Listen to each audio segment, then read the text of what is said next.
Hello everyone, Andy Wolverton here at Journeys in Darkness and Light. And last time I mentioned the fact that during the holidays there's not an awful lot of new releases on physical media, not until the new year really gets underway. But I do have a few surprises for you as we head into 2025. So here we go. First, a quick look at our 4K releases for January, and we've got some good ones. On January the 14th, Chinatown from 1974, directed by Roman Polanski, coming to us from Paramount in a standard edition, including a 4K Ultra Disc and a digital code. Now, you may remember a Paramount Presents release from June that included a 4K Ultra Disc, a Blu-ray of The Two Jakes from 1990, and a digital code for Chinatown only.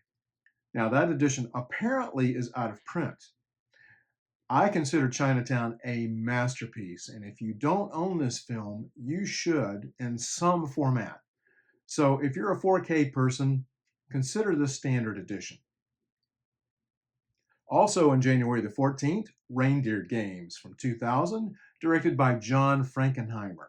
Also available on a separate Blu-ray from a new 4K restoration from Kino Lorber. This was previously released on Blu-ray from Lionsgate in 2012 and Paramount in 2021. I'll link to the extras for this new edition in the notes. And on January the 21st, another must-own film, The Grifters from 1990, directed by Stephen Frears, coming to us from Criterion on separate 4K and Blu-ray editions. Now, some of you may own the region-free release from 101 Films from 2018. That's the title that launched their new Black Label line. That release included the feature-length documentary Seduction, Betrayal, Murder, The Making of the Grifters. That extra is also included on the new Criterion.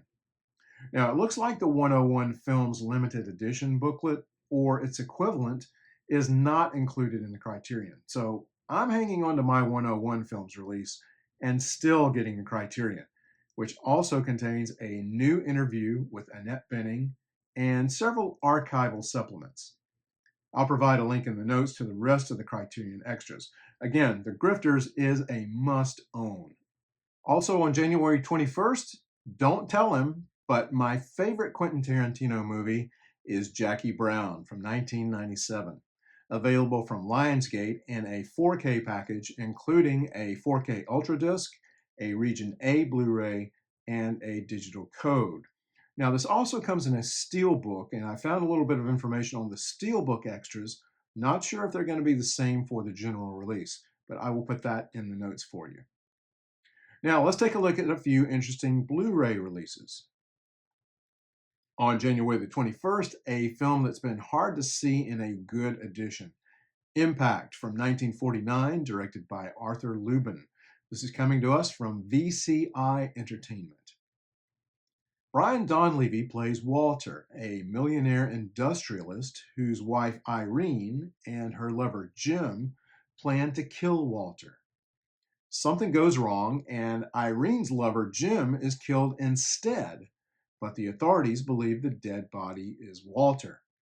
That's okay with Walter, since he can now change his name, reinvent himself, and live the quiet life. And he finds that life in a small Idaho town where he gets a job as a gas station attendant managed by a war widow named Marcia, played by Ella Raines. But then things get complicated. Impact is a very good noir and also features Anna May Wong and Charles Coburn, but it is a low-budget noir that has needed a good physical media release for a long time. However, I'm not sure we're going to get one here. This is a VCI release, and those discs typically don't look that great.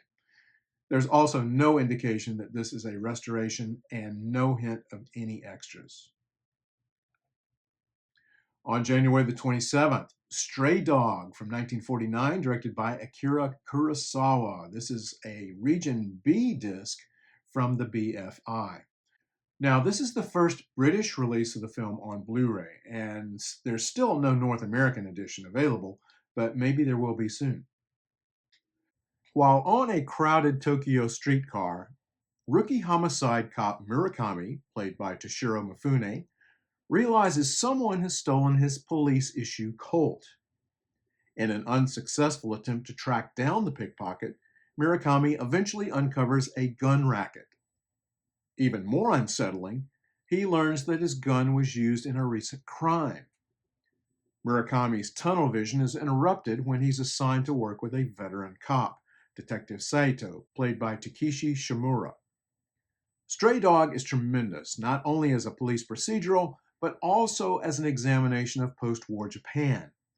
Even if you don't know much about Japan's history, Stray Dog provides a fascinating look at how the Japanese culture responded to the aftermath of the war. You may want to wait for a North American release, but I think I would pick this one up now. Although this next film has been available on Blu-ray from Criterion for some time, the BFI is also releasing another Kurosawa noir, High and Low from 1963, a new 4K restoration from the original camera negative. Again, I will put extras in the notes. Next up, Underworld Beauty from 1958, directed by Seijun Suzuki, coming to us from Radiance Films on Region B in the UK on January 27th and Region A in the US and Canada on January 28th. Miyamoto is what we might call an honorable gangster. As soon as he's released from prison, he recovers the diamonds he hid just before being arrested and visits his crippled partner Mihara, who took a bullet for him during the heist. When Miyamoto's former crime boss Oyane shows up to broker a deal for selling the diamonds to a buyer, all hell breaks loose. This one looks like a wild ride with some dark comedy thrown in. I'll post the extras in the notes as well for this one, and a link to the movie's trailer. It looks like a lot of fun.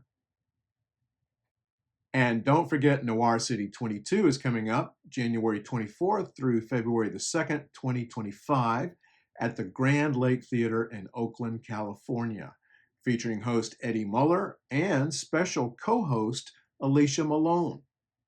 You can get your Noir City passport and find out more information at noircity.com and view the festival's terrific lineup of films. And maybe I'll see you there. That's going to do it for this time. If you enjoy these videos, you may also like my writing. My Substack newsletter, also called Journeys in Darkness and Light, focuses on film and other topics. You can read most of those articles for free. Others are for paid subscribers, but I hope you'll check it out and consider becoming a free or a paid subscriber. Most of these articles are shareable, so if you know of someone who might like them, feel free to spread the word. And I'd like to thank my newest subscribers to my Substack newsletter, AL, Matt, Vicky, Margaret, That's Why It's Called Fiction, Aaron, Swill Dog, CJ, Spitz, Band of Hounds, Nancy F., Celtic Wolf, Larry, and Elizabeth P. Thank you all. And thanks also to those who have recently bought me a coffee, Bick and Jason S. So if you'd like to support my YouTube channel and my coffee habit, here's how you can do that. Thanks for watching, everyone. Take care and stay safe over the holidays and watch some great film noir.